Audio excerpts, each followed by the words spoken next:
The Dodge Challenger was parked in Mom's driveway like a trophy. Bright red. Shiny.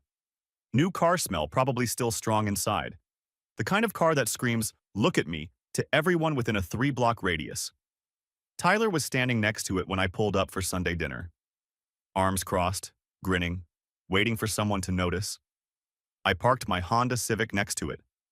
10 years old, paid off, reliable, boring. The contrast wasn't lost on either of us. "Jake," Tyler called out as I got out of my car. "Check it out. Finally got something nice for myself." I walked over, looked at the car, looked at my brother, 28 years old, part-time barista, between real jobs for the last 3 years, living in a studio apartment Mom helped him pay for, and now driving a brand new Dodge Challenger. "It's nice," I said. "Nice? Bro, it's a beast. V6 engine, premium sound system. Got it fully loaded." "How much?" 42,000. He said it like it was nothing, like dropping 42 grand on a car was a casual Tuesday decision. That's a lot. Worth it, though. I deserve nice things too, you know? There it was. That phrase. I deserve nice things too. Like I'd been hoarding all the nice things. Like my modest 2-bedroom house and paid-off Civic were somehow depriving him of joy. "Where'd you get the money?" I asked, though I already knew. "Grandma's inheritance. Finally put it to good use." Grandma's inheritance. The $85,000 she'd left each of us when she died 2 years ago. I'd used mine for a down payment on my house. Put the rest in savings. Built something stable. Tyler had apparently decided a Challenger was a better investment. "The whole inheritance?" I asked. "Most of it. Like 38 grand for the down payment. Rest went to other stuff. Electronics, new laptop. Took a trip to Miami, living life."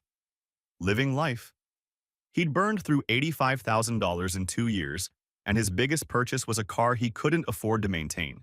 "Insurance on that must be brutal," I said. His smile flickered. Just for a second. "It's manageable." I didn't push. Not yet. This was Sunday dinner. Mom would have my head if I started something in the driveway. We went inside. Mom was in the kitchen. Dad was in his usual spot on the couch watching the game. The house smelled like pot roast and Mom's vanilla candles. Normal, familiar, safe. "Jake," Mom came over. Hugged me. "Did you see Tyler's car? Isn't it gorgeous?" "It's very red," I said. "He worked so hard for it. Saved up everything." "Saved?" "Sure." If by saved she meant spent his entire inheritance in one impulse purchase. But I didn't say that. I just smiled. Nodded. Kept the peace. Dinner was fine. Pot roast was good. Mom asked about my job. Dad grunted approval when I mentioned my latest project at work. Tyler talked about his car for 20 minutes straight. Horsepower, 0 to 60, sound system. How everyone at the coffee shop was jealous. I ate, listened, said nothing. After dinner, Tyler pulled me aside. "Hey, can we talk? Outside?" I followed him to the back porch. He pulled out his phone, started scrolling. "So, insurance on the Challenger is kind of expensive," he said, not looking at me. "Here it comes." "How expensive?" $280 a month. I did the math. 280 times 12. 3,360 a year just for insurance. On a car he'd dropped 42 grand on. "That's pretty standard for a sports car," I said. "Yeah, but I'm a little tight right now. Was wondering if you could cover it for a few months, just until I get that promotion at work." I stared at him. "What promotion?" "The manager position. They're opening a new location. I'm basically guaranteed the spot." Tyler had been basically guaranteed about 8 different positions over the last 3 years. None of them had materialized. "Tyler, I'm not paying your car insurance." "It's just a few months? You bought a $42,000 car you can't afford to insure. That's not my problem." His face tightened. That familiar look. The one he got whenever someone said no to him. "Must be easy having money," he said. Bitter, accusatory. Like my stability was a personal attack against him. I have money because I didn't blow my inheritance on a car I can't afford. Oh, here we go. Responsible Jake, perfect Jake, Jake who makes all the right choices. I'm not saying I'm perfect. You're saying you're better than me. I'm saying I made different choices, and those choices have consequences. So you're not going to help me. No, I'm not. He shook his head. Bitter laugh. Family, right? He walked back inside, left me standing on the porch. I stayed outside for a few minutes, breathing, trying to calm down. This wasn't new. This was the pattern. Tyler makes a bad decision. Tyler asks for money. I say no. Tyler gets angry. But usually, I caved. Usually, I loaned him money I'd never see again. Usually, I fixed it. Not this time. I went back inside, said goodbye to mom and dad, avoided Tyler, drove home, got to my house around 8 p.m., changed into comfortable clothes, made tea, sat on my couch. My phone buzzed. Mom, text message. Not a call, just one line. Help him or don't come for the holidays. I read it 3 times. Help him or don't come for the holidays. Not, can we talk about this? Not, what happened between you two? Not, are you okay? Just an ultimatum. Help your brother pay for the car he shouldn't have bought, or you're not welcome at Thanksgiving, at Christmas, at family gatherings. No context, no warmth, no attempt to understand, just a command. Like my role in the family wasn't son or brother, but sponsor. ATM, the responsible one who fixed everyone else's problems. I sat there holding my phone, staring at that message. Years of being the calm one, the helpful one, the one who bailed Tyler out, the one who never made waves. Rent payments when Tyler was between jobs, $8,000 over 2 years. Car insurance after his accident last year, $200. Credit card debt he'd racked up on emergencies, $3,500. Random loans that were never paid back, another $2,000, $15,000. I'd given Tyler $15,000 over the years. And that didn't count the emotional labor, the stress, the resentment I swallowed. And now mom was threatening to exclude me from holidays because I wouldn't add another $840 to that total. I looked at my phone, at mom's text, at the family group chat icon, at Tyler's contact, at dad's name in my phone, even though he never texted, never called, just silently agreed with whatever mom decided. Years of guilt trips disguised as family tradition. Years of being expected to sacrifice my peace for Tyler's comfort. Years of being the responsible one while Tyler got endless chances and zero consequences. Something in me snapped. Not loud, not dramatic. Just quiet clarity. I don't owe them my peace. I opened mom's contact, scrolled down, clicked block this caller, then Tyler's, block, then dad's, block, then the family group chat. Leave, block. One by one, clean, quiet, final. No yelling, no explanations, no dramatic speeches, just silence. I set my phone down, stared at it, waiting to feel guilty, waiting to feel scared, waiting to feel something. Instead, I felt calm. For the first time in years, calm. I made dinner, watched a movie, went to bed early, slept better than I had in months. I woke up at 7 a.m. to my phone vibrating off the nightstand. Not one notification, not two. 52 missed calls. I picked up the phone, scrolled through the call log. Mom, 18 calls. Tyler, 22 calls. Dad, 8 calls. Aunt Linda, 4 calls. They'd started around 10 p.m. last night, right after I blocked them. The calls came in waves, every 20 minutes, then every 10, then constantly. I opened my messages, the voicemails. 27 voicemails. I played the first one. Mom. Jake, what is going on? Call me back right now. Second one. Tyler. Bro, seriously? You're ignoring me? Real mature. Third. Mom again. This is ridiculous. You're being childish. Call me. Fourth. Dad. First time I'd heard his voice in weeks. Son, call your mother. She's very upset. I scrolled through the rest. The tone shifted. anger to guilt to panic to manipulation. How dare you ignore your family? Family helps family, Jake, always. Tyler might lose his car because of you. Grandma would be so ashamed of you right now. Fine, fine. We're sorry. Now call us back and help your brother.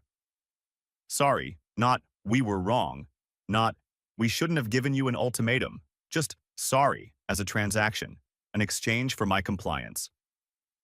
Then I saw the texts. I hadn't blocked Tyler's number on iMessage, just phone calls, so his texts still came through. The most recent one, sent at 6:47 a.m., a screenshot, his car insurance bill, $840 for 3 months, due in 5 days. Below it, you seriously gonna let me lose my car? I stared at that message. Let me lose my car. Not I made a mistake. Not I'll figure it out. Not I need to get a second job. Just blame, just expectation. Just the assumption that his problems were mine to solve. I looked at my phone. At the 52 missed calls. At the voicemails full of guilt and anger and manipulation. At Tyler's message. At Mom's ultimatum still sitting in my blocked messages folder. And I realized something. For the first time in years, the noise wasn't inside my head. It was on their phones. And I didn't have to answer. I got up, made coffee, took a shower, got dressed for work. My phone kept buzzing. More calls. More messages getting through from people who weren't blocked yet. Aunt Linda. Jake, honey, what's going on? Your mother is beside herself. Random cousin I hadn't talked to in 3 years. Heard there's drama. You good? Uncle Mike. Don't know what happened, but maybe talk to your folks? The flying monkeys were activating, the family network rallying around Tyler and Mom, because that's what they always did. Tyler messes up. Family pressures Jake. Jake fixes it. Everyone moves on until next time. But not this time. I silenced my phone. Put it in my desk drawer. Went to work. At lunch, I checked it again. 34 new notifications. More calls, more texts, more voicemails. The messages were evolving, getting more desperate. Mom. Please, Jake. I don't understand why you're doing this. Tyler. I can't believe you'd throw me under the bus like this. Dad. Your mother is crying. Call her. Aunt Linda. I'm not taking sides, but family is family. I read through them all. Analytical, detached, like I was reading someone else's drama. And I noticed something. Not one person asked what happened. Not one person said, "Are you okay?" Not one person questioned why I might block my entire family. They all just assumed I was wrong, that I was overreacting, that I needed to apologize and fix whatever I'd broken. Because in this family, I was always the one who fixed things. I was the responsible one, the calm one, the one who didn't make waves. And that meant I was the one who had to bend, apologize, pay up, make peace. Even when I wasn't the one who'd broken it. I put my phone back in the drawer, finished my workday. That evening, I got home and finally listened to all the voicemails. Mom's progression was almost impressive. Voicemail 1. Call me, now. Voicemail 4. I don't know what we did to deserve this. Voicemail 9. You're being selfish and cruel. Voicemail 14. Fine, don't come for Thanksgiving. See if I care. Voicemail 18. Please, I'm begging you, just help him this once. This once. Like the other $15,000 was ancient history. Like this was the first time she'd ever asked me to bail Tyler out. Tyler's voicemails were simpler. Anger, entitlement, confusion that I wasn't responding. What the hell, man? You're really gonna do this? I thought you were better than this. Mom's crying because of you. Because of me. Not because of the ultimatum. Not because Tyler bought a car he couldn't afford. Because I wouldn't fix it. Dad's voicemails were the saddest. Just tired sighs. Son, please call your mother. This is getting out of hand. Like he knew. Like he saw the pattern. But he'd never speak up. Never take my side. Never tell Mom that maybe, just maybe, Tyler needed to face consequences. I deleted all the voicemails, one by one. Then I sat on my couch. In my quiet house. with my silent phone. And I felt nothing. Not guilt, not anger, not fear, just peace. They'd given me an ultimatum. Help him or don't come for the holidays. I'd chosen. And for the first time in my life, I'd chosen myself, even if it meant losing everyone else. My phone buzzed one more time, a text from a number I didn't recognize. I opened it. Hey Jake, it's Aunt Linda. Using my work phone since you blocked me. I'm not mad. I get it. Call me if you want to talk. No pressure. I stared at that message for a long time. One person, out of the entire family. One person who'd said, I get it. I didn't respond. Not yet. But I saved the number, just in case.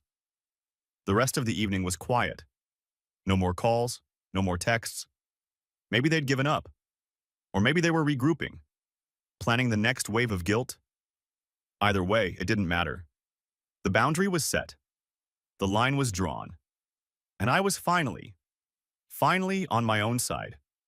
Week 1 was relentless. The calls didn't stop. They adapted. When they realized I'd blocked the main numbers, they tried different approaches. Mom called from Dad's phone. Blocked. Tyler called from his girlfriend's phone, a number I didn't recognize. I answered once by mistake. Jake. Finally. I hung up. Blocked that number too. They tried email. My work email, which I'd never given Tyler, but somehow he'd found. Subject: urgent, family emergency. I deleted it without reading. They tried social media, messages on Facebook, Instagram DMs, LinkedIn, of all places. Tyler's girlfriend sent me a friend request with a message. Please just talk to him. I ignored all of it. The flying monkeys came next. Extended family who hadn't talked to me in months, suddenly very concerned about my well-being. Cousin Jennifer. Hey stranger, heard things are tense. Want to grab coffee and chat? Uncle Mike. Your mom mentioned you're going through something. I'm here if you need to talk. Random aunt I'd met twice. Family is forever, Jake. Don't let pride destroy that. Each message the same formula. Concern, understanding. Then the pivot. Maybe just hear them out? I responded to none of them. On day 3, Aunt Linda called. From her personal cell this time, not the work phone. I stared at her name on the screen. Debating. She'd been the only one who'd said, I get it. The only one who hadn't immediately sided with Tyler and Mom. I answered. Don't hang up, she said immediately. I'm not calling to guilt you, I promise. Okay? I just wanted you to know. I told your mother she was wrong. About the ultimatum. About expecting you to fix Tyler's mess. She didn't take it well. I'm guessing not. She said I don't understand. That Tyler needs help. That family helps family. Linda sighed.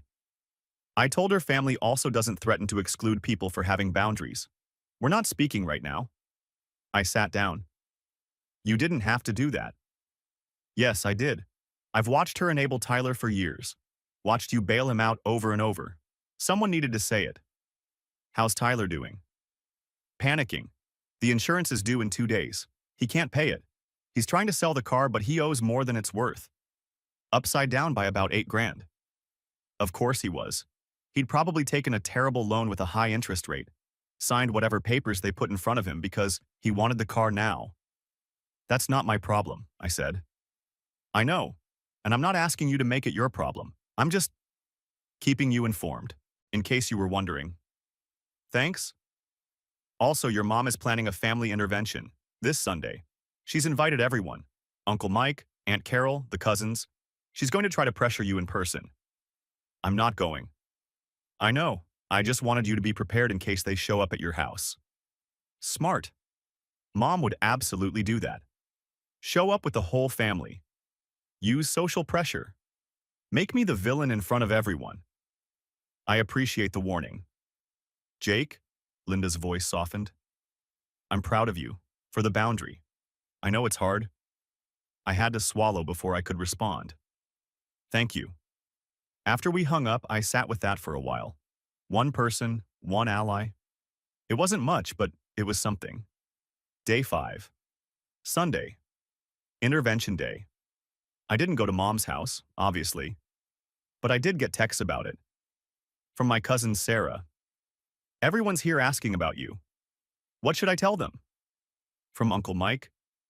Your mom's really upset. Are you coming? From Mom herself, from yet another number. We're all waiting for you. Please come. I turned off my phone, went to a movie, alone, enjoyed 2 hours of not being the family problem. When I turned my phone back on, there were 16 new messages. I scrolled through them. The intervention had apparently happened without me. Cousin Sarah. That was awkward. Your mom cried. Tyler ranted. Your dad said nothing. Classic. Uncle Mike. They're really worried about you, Jake. Random cousin. Dude, what did you do? Everyone's acting like you committed a crime. What did I do? I said no. I set a boundary. I stopped being the ATM. Apparently that was worse than Tyler blowing $85,000 in 2 years. Day 7. 1 week since I blocked them. I woke up to a text from an unknown number. A photo. Tyler's Dodge Challenger. On a tow truck. Below it, hope you're happy, they repossessed it. I zoomed in on the photo. Yep, that was definitely his car. Being hauled away. I felt nothing. No guilt. No satisfaction. Just neutral observation. He'd bought a car he couldn't afford. Couldn't pay the insurance. Probably missed the car payment too once he realized I wasn't going to bail him out. Natural consequences. Finally, I didn't respond to the photo. But I did get 17 more messages about it over the next hour. Tyler lost his car because of you. He has no way to get to work now. Are you proud of yourself? This is what family means to you? Each message assigning me responsibility for Tyler's choices. Not, Tyler shouldn't have bought a $42,000 car on a barista salary. Not, Tyler should have thought about insurance before signing the loan. Just, Jake didn't fix it, therefore Jake is the villain. I blocked each new number as it came in. By week 2, the messages slowed. The calls became less frequent. They were giving up, or regrouping. Hard to tell. I went to work, came home, lived my life. The quiet was strange at first, then comfortable, then necessary. I'd forgotten what it felt like to not be responsible for someone else's crisis. On day 12, Aunt Linda called again. Quick update, she said. Tyler moved back in with your parents.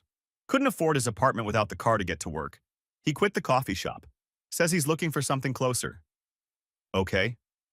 Your mom is struggling, financially. She won't say it outright, but I can tell. Tyler's not contributing to household expenses. Your dad's pension only covers so much. I processed that. They're struggling because Tyler's living there rent-free. Yes? And they're still not asking him to get a job or contribute? No. Your mom says he needs time to get back on his feet. Back on his feet. Tyler had never been on his feet. He'd been propped up his entire adult life. That's their choice, I said. I know, I'm just... Linda paused. I'm telling you because your mom will probably ask you for money soon. Not for Tyler directly. She'll say it's for groceries or utilities. Something that sounds reasonable. And it'll actually be subsidizing Tyler. Yes. I'm not giving her money. Good. Don't. After we hung up, I thought about that. 10 years. I'd been bailing Tyler out for 10 years. It started small. $20 for gas, $50 for groceries, $100 when he was short on rent. Then it got bigger. $500 for car repairs, $200 for insurance, $3,500 for credit card debt. I'd never said no. Never set a boundary. Never let him face consequences. And Mom had encouraged it. That's what family does. He's struggling. You're doing so well, surely you can help. I'd enabled Tyler just as much as Mom had. Maybe more. Because I'd given him money without the lectures. Without the conditions. Just quiet rescue after quiet rescue. And he'd learned nothing. Grown none. Just kept making the same mistakes because someone always caught him. Well, not anymore. Week 3. Thanksgiving week. I got an email from Mom. From a new address I didn't recognize. She must have created it just to reach me. Subject: Thanksgiving. Jake, I know you're angry. I know you feel like we've wronged you. But it's Thanksgiving. Family comes together on Thanksgiving. Whatever our differences, we put them aside for one day. Your father and I are hosting as always. Dinner is at 3 p.m. Tyler will be here. Aunt Linda, Uncle Mike, the cousins. We would like you to be here too. Please think about it. Love, Mom. I read it twice. No apology. No acknowledgement of the ultimatum. No recognition that she'd threatened to exclude me if I didn't pay Tyler's insurance. Just, I know you feel like we've wronged you, as if my feelings were an overreaction, as if the wrong was imagined.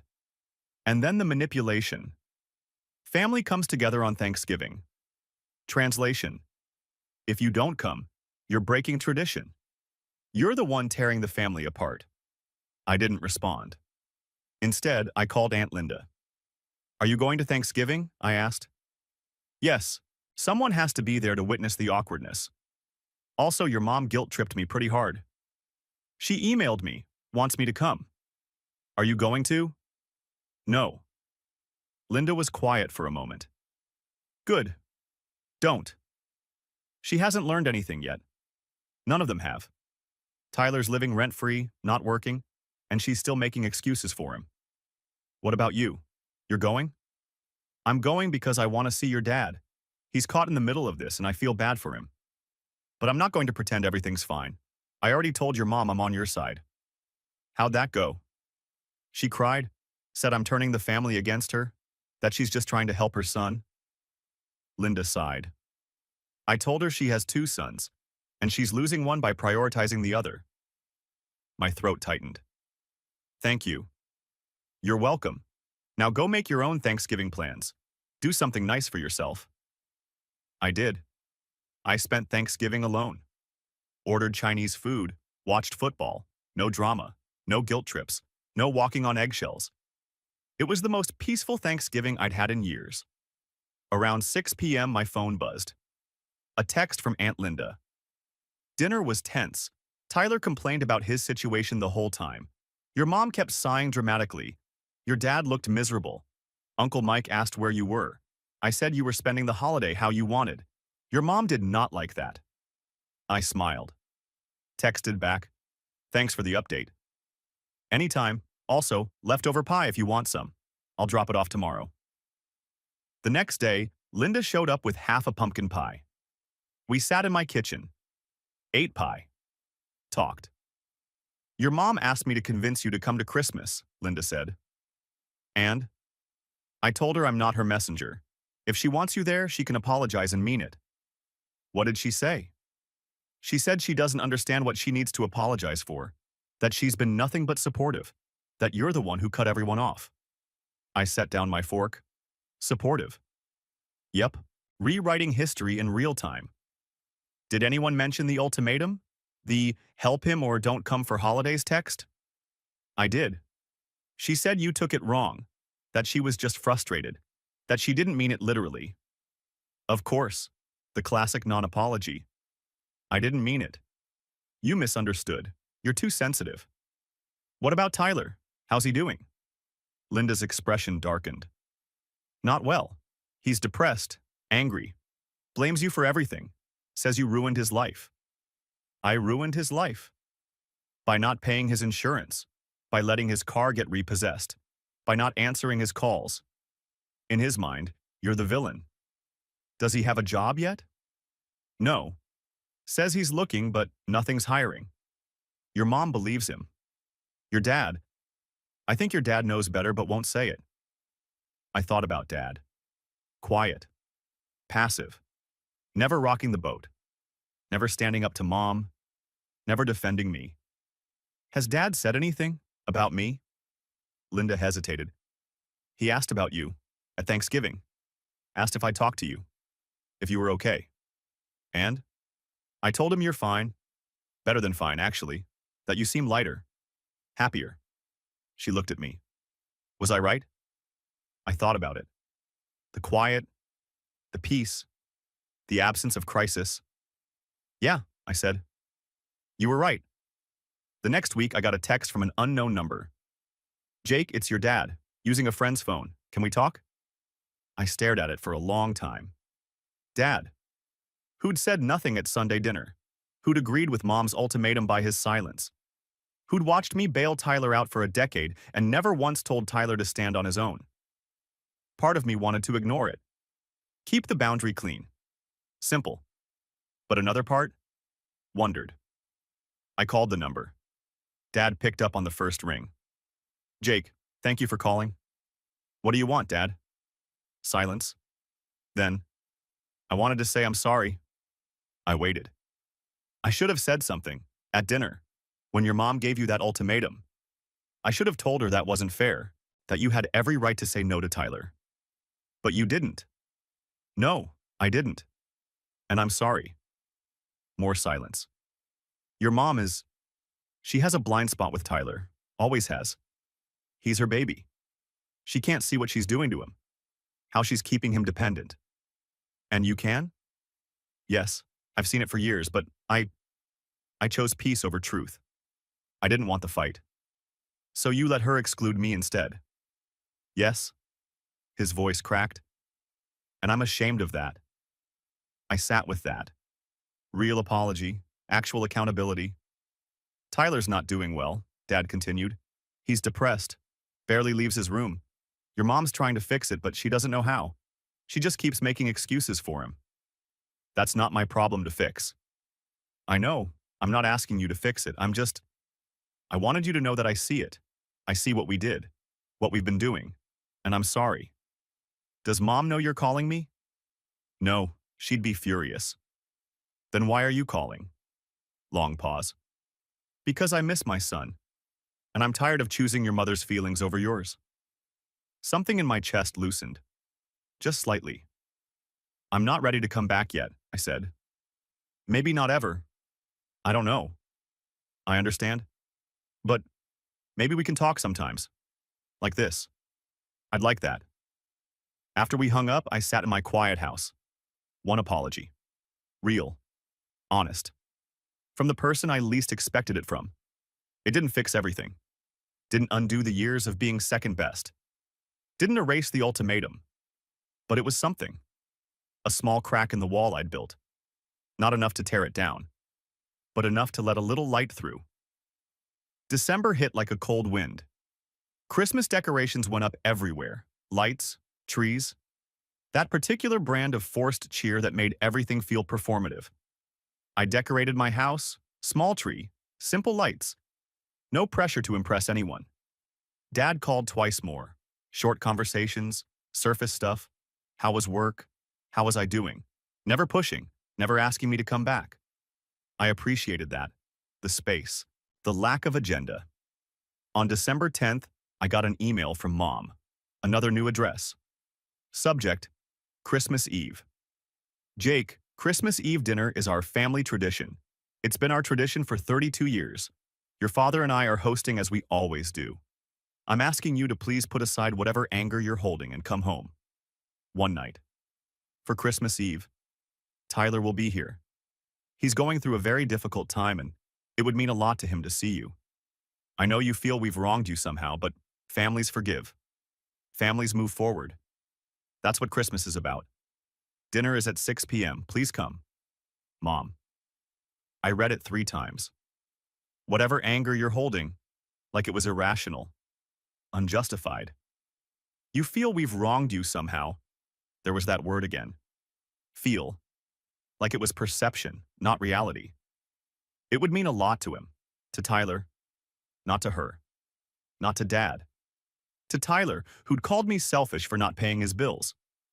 I deleted the email. An hour later, Aunt Linda texted. Got the Christmas email from your mom. Don't go if you're not ready. She's trying to use tradition as leverage. I texted back. Not going. Good. I'll bring you leftovers again. The next week, the emails escalated. Mom sent 3 more. Each one more desperate. Christmas won't be the same without you. Your father really wants you there. Tyler asked about you. He misses you. Tyler misses me. Tyler, who'd sent me a photo of his repossessed car with, "Hope you're happy." Tyler, who'd spent the last month blaming me for his choices. Sure, he missed me. He missed my wallet. On December 18th, Dad called. "Your mom's really struggling," he said quietly. "With money, with Tyler, with everything. I'm sorry to hear that. She's too proud to ask, but we're having trouble making ends meet. Tyler's not contributing. He's not even looking for work anymore, just stays in his room. Your mom keeps saying he's depressed, that he needs time, but it's been 2 months." "Yes." Silence on the line. "Are you asking me for money?" I asked.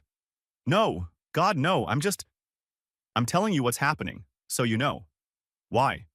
"Because you're my son, and I don't want you to feel guilty if things get worse and you didn't know." I processed that. "You're giving me permission to not feel guilty." "Yes. Thank you." After we hung up, I thought about that conversation for a long time. Dad was trying, in his own quiet way, giving me information without obligation, acknowledging my boundary while staying connected. It was more than Mom had done in 2 months. On December 22nd, Tyler texted me. From a new number. I didn't recognize it until I opened the message. "Jake, it's Tyler. I know you blocked me. I'm using Mom's new phone. I need to talk to you. Please. Just 5 minutes. I'm sorry about everything. About the car. About asking you for money. About how I reacted. Can we please just talk?" I stared at that message. Sorry about everything. Vague. Non-specific. The kind of apology that doesn't actually acknowledge what was wrong. Sorry about asking you for money, but not sorry about expecting me to always bail him out. Not sorry about the entitlement. Not sorry about must be easy having money. Just sorry things didn't work out the way he wanted. I didn't respond. An hour later, another text. "Please, Jake. I'm really struggling. I lost my car. I can't find work. I'm living with Mom and Dad at 28 years old. I feel like a failure. I just want to talk. Brother to brother. Brother to brother." I looked at that phrase. When had we ever been brother to brother? When had Tyler ever treated me like an equal instead of a resource? I typed a response. Deleted it. Typed again. Finally settled on, "I'm not ready to talk yet." Sent it. 3 dots appeared immediately, then disappeared. Then appeared again. "When will you be ready?" "I don't know." No response after that. Christmas Eve came. I spent it alone, made a nice dinner, watched classic movies, drank good wine. My phone was silent.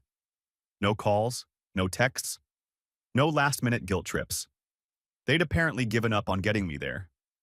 At 8 p.m., Aunt Linda called. "How's your evening?" she asked. "Peaceful. Yours?" "Tense. Tyler's sulking in his room. Your mom keeps sighing. Your dad's drinking more than usual.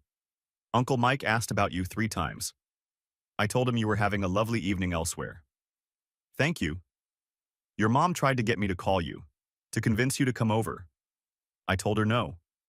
"I appreciate that." "She's not doing well, Jake, financially or emotionally. Tyler's draining them, and she can't see it, won't admit it. That's not my problem to fix." "I know, I'm just keeping you informed." Linda paused. "Your dad seems lighter when he talks about you. Did you two work things out?" "We talk sometimes, on the phone. Nothing deep. But it's something. Good. He needs that. Needs to know at least one son has their life together." After we hung up, I thought about that. At least one son has their life together. That's what it came down to, wasn't it? I'd built stability. Tyler had built nothing. I'd invested my inheritance. Tyler had spent his. I'd set boundaries. Tyler had relied on other people to set them for him. And now we were living the consequences of those choices. Me in my quiet house. Him in his childhood bedroom at 28. The week between Christmas and New Year's was strange. Liminal. The world on pause. I worked half days. Took long walks. Read books I'd been meaning to get to. No family drama, no crisis. No emergency that needed my immediate attention. It felt normal, healthy. On December 28th, I got a call from an unknown number. I answered. Hello, Jake, it's Sarah, Tyler's girlfriend. I hadn't heard from her since the friend request I'd ignored. Hi, Sarah. I'm sorry to call. I know you're not talking to Tyler, but I needed to reach you. Why? Because I'm leaving him. I sat down. Okay. I can't do this anymore. He's not trying, not looking for work, not taking responsibility. He just sits in his room playing video games and complaining about how unfair his life is. I'm sorry. I tried to help him for months, but he doesn't want help. He wants rescue, and I can't be that person anymore. I knew that feeling, intimately. What does this have to do with me? I asked. He's going to spiral when I leave. He's going to call you, probably blame you for this too. Let me guess. If I'd paid his insurance, he'd still have the car. If he still had the car, he could work. If he could work, he'd be stable. If he was stable, you wouldn't be leaving. Exactly. He's already building that narrative. It's not true. I know. I'm leaving because he won't grow up. Not because of his car. Not because of you. Because of him. Does he know you're leaving? I'm telling him tomorrow. I wanted to warn you first, in case he tries to contact you. Thank you. Jake? Sarah's voice softened. You did the right thing. Setting boundaries. Not enabling him. He needed that. Even if he can't see it yet. After we hung up, I prepared. Blocked 3 more numbers preemptively. Made sure my privacy settings were locked down on social media. Warned Aunt Linda that Tyler might reach out to her looking for ways to contact me. Sure enough, 2 days later, the messages started. From numbers I didn't recognize. From email addresses clearly created just to reach me. Sarah left me. She left me. And it's your fault. If you'd just helped me with the insurance, none of this would have happened. You ruined my life, my car, my relationship, everything. I hope you're happy. You destroyed your own brother. I read through them. Clinical, detached. Tyler had learned nothing, grown none. He'd just found new ways to make his problems someone else's fault. I didn't respond to any of them. Instead, I called Dad. Sarah left Tyler, I said. I know. He's devastated. Your mother is beside herself. Is he blaming me? Yes. Says if you'd helped him keep his car, Sarah wouldn't have left. That's not why she left. I know. She told us, before she left. Sat us down and explained that Tyler isn't trying, that he's given up, that she can't watch him self-destruct. How'd Mom take that? Dad sighed. She said Sarah didn't understand. That Tyler's going through something. That people are too hard on him. And you? I think Sarah was right. And I think we're the reason Tyler's like this. We never let him fail. We caught him every time. And now he doesn't know how to stand on his own. That was the most honest thing Dad had said in months. It's not too late, I said, to let him face reality. Your mother won't do it. She's already talking about helping him get another car, co-signing a loan. Dad, he can't afford a car. He doesn't have a job. I know, but she won't hear it. Says he needs reliable transportation to find work. The same circular logic. Can't work without a car. Can't afford a car without work. So Mom will provide the car, and Tyler will stay dependent. Are you going to let her do it? I asked. Long silence. I don't know how to stop her. Tell her no. She won't listen to me. Then let her co-sign a loan. Don't put your name on it. Protect yourself. That would cause a massive fight. Yes, it would. But letting her drag you both into financial ruin for Tyler's sake isn't love, Dad. It's enabling. After I hung up, I wondered if he'd actually do it. Stand up to Mom. Draw a line. Probably not. Dad was a peacekeeper, had been his whole life. Easier to go along than to fight. But at least I'd said it. Put the truth out there. What he did with it was up to him. New Year's Eve came, the last day of the year. I spent it the same way I'd spent the holidays. Alone. Content. At peace. At midnight, I got a text from Aunt Linda. Happy New Year. Proud of you for holding your boundary. Here's to a year of choosing yourself. I smiled. Texted back, Happy New Year. Thank you for everything. At 12:15, I got a text from Dad. Happy New Year, son. I told your mother I won't co-sign Tyler's car loan. She's furious. But you were right. I need to protect myself. Thank you. I stared at that message for a long time. Dad had done it. Had actually said no. It wasn't fixing everything. Wasn't undoing years of enabling. But it was a start. I texted back, Proud of you, Dad. That took courage. I learned it from you. I set my phone down, looked out at the city lights, the new year stretching ahead. A year ago, I'd been the family ATM, the problem solver, the one who absorbed everyone's dysfunction and tried to fix it. Now I was just me, not responsible for Tyler's choices, not obligated to fund his mistakes, not guilty for setting boundaries, just me, in my house, living my life. And for the first time in years, that felt like enough. 6 months passed. Spring turned to summer. Life continued. Quiet, steady, mine. I got a promotion at work. Senior project manager. $15,000 raise. I celebrated by taking myself to a nice dinner and booking a vacation to Colorado. No family to tell? No obligatory celebration dinner where Tyler would make it about himself. Just me, acknowledging my own success. Dad and I talked every few weeks, short calls, surface topics mostly. But occasionally, something real would slip through.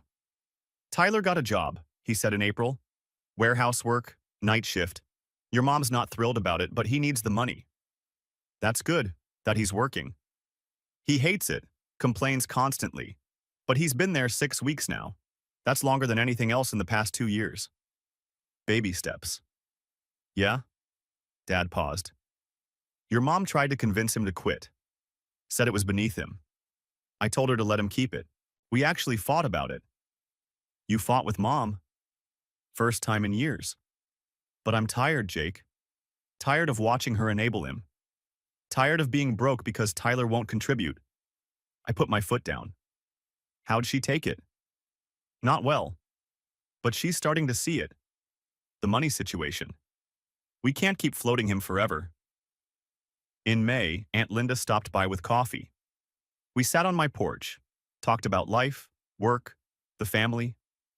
Your mom asks about you, she said. Every time I see her. What does she ask? How you're doing, if you're happy, if you ever mention her. Linda sipped her coffee. I tell her you're doing great, that you seem lighter, happier. She doesn't like hearing that.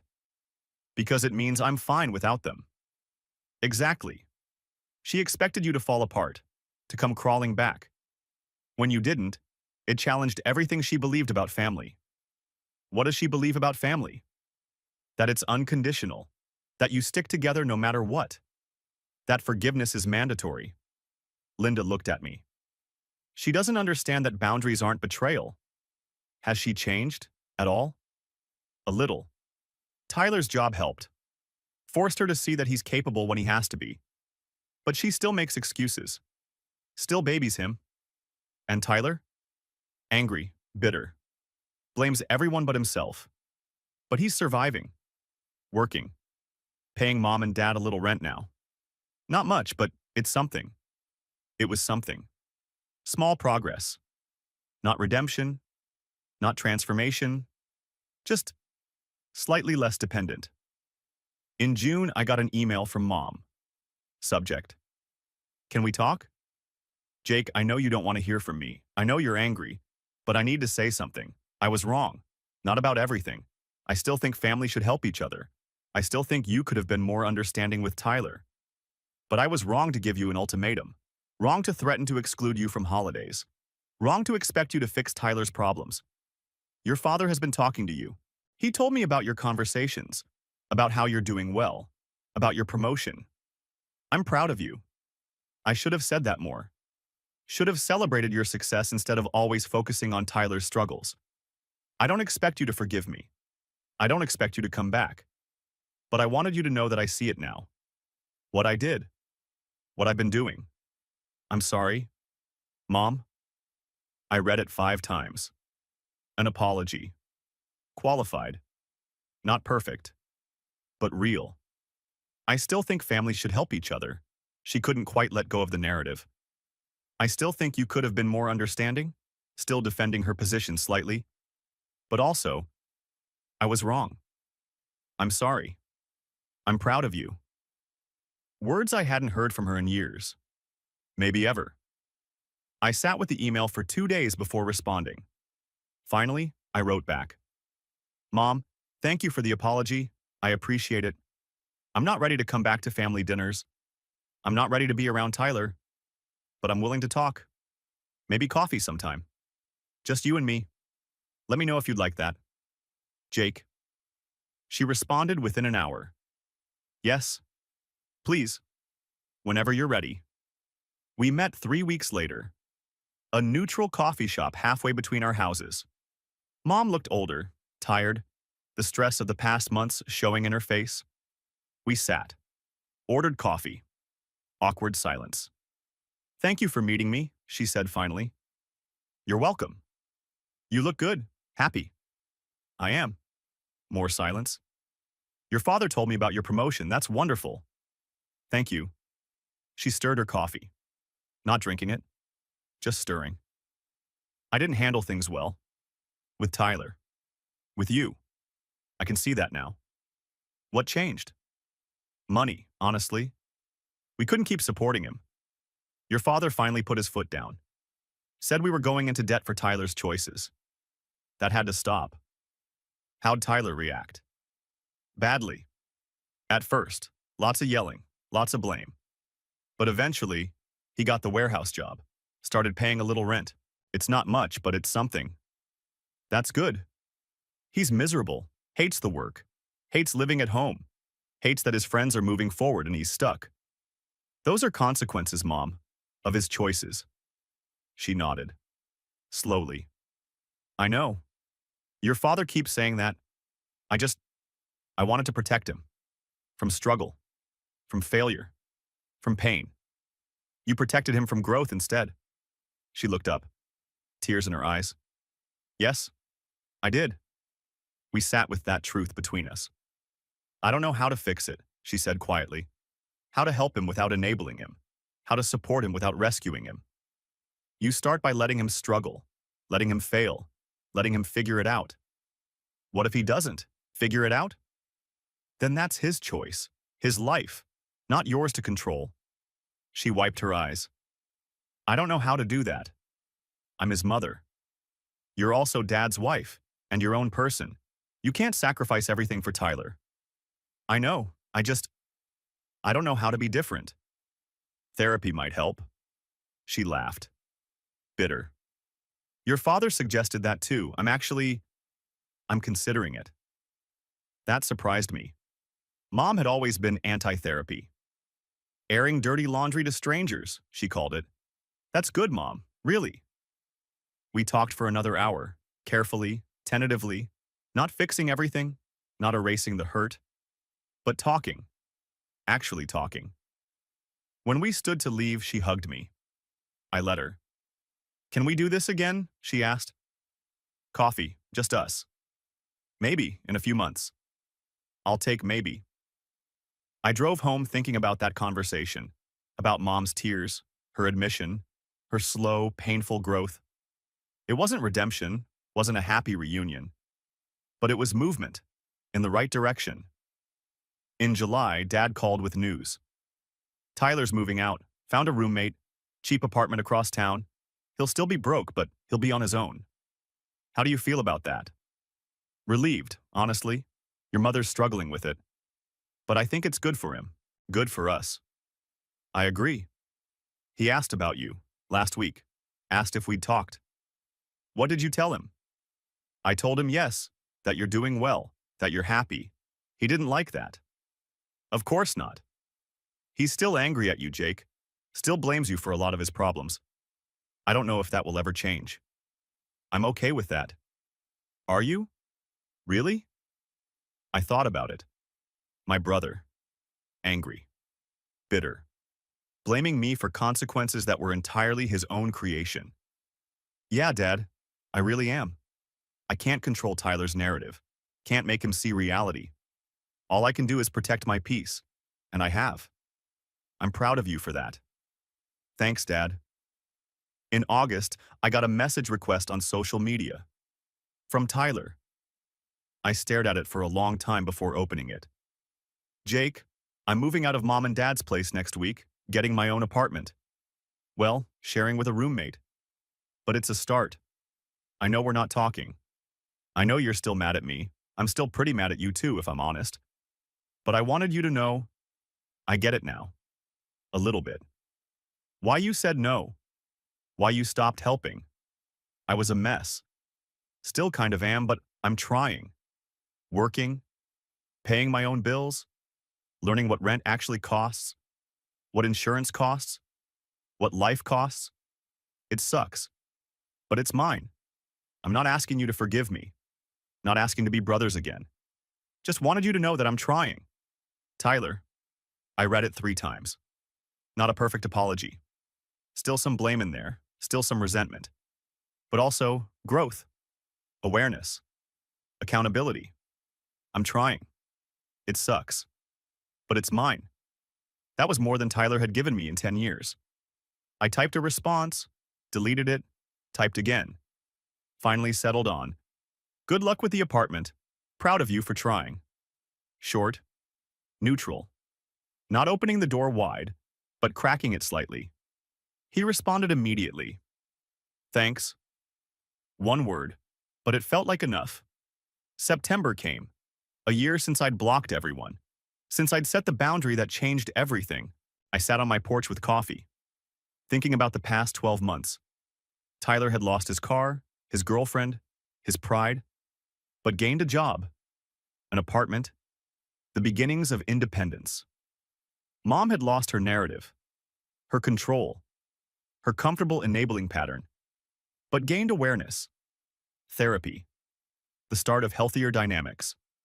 Dad had lost his peace at all costs approach, but gained a voice, a spine, respect for himself, and me. I'd lost the family I'd known, the Sunday dinners, the illusion that being helpful meant being valued. But I'd gained so much more. Peace, boundaries, self-respect. The knowledge that I didn't have to set myself on fire to keep others warm. My phone buzzed. Aunt Linda. Coffee this week? I have gossip about your mother's therapy sessions. I smiled. Texted back. Absolutely. Life wasn't perfect. The family wasn't healed. Tyler was still Tyler. Mom was still Mom. But the noise wasn't in my head anymore. It was on their phones, in their lives, in their consequences. And I didn't have to answer. I took a sip of coffee, watched the morning sun hit the trees just right, thought about the person I'd been a year ago, constantly available, constantly giving, constantly depleted, and the person I was now, boundaried, selective, whole. Some people call it selfish, cutting off family, refusing to help. I called it survival. I'd given them 10 years of bailouts. They'd given me an ultimatum. I chose peace. And in that choice, I'd found something I didn't know I'd lost. Myself. The phone buzzed again. Dad. Dinner next week? Just us? My treat? I smiled. Texted back. Yeah, I'd like that. Not going back to the old family, not pretending nothing happened, but building something new, smaller, healthier, mine, one careful relationship at a time. That felt like enough. Actually, it felt like everything.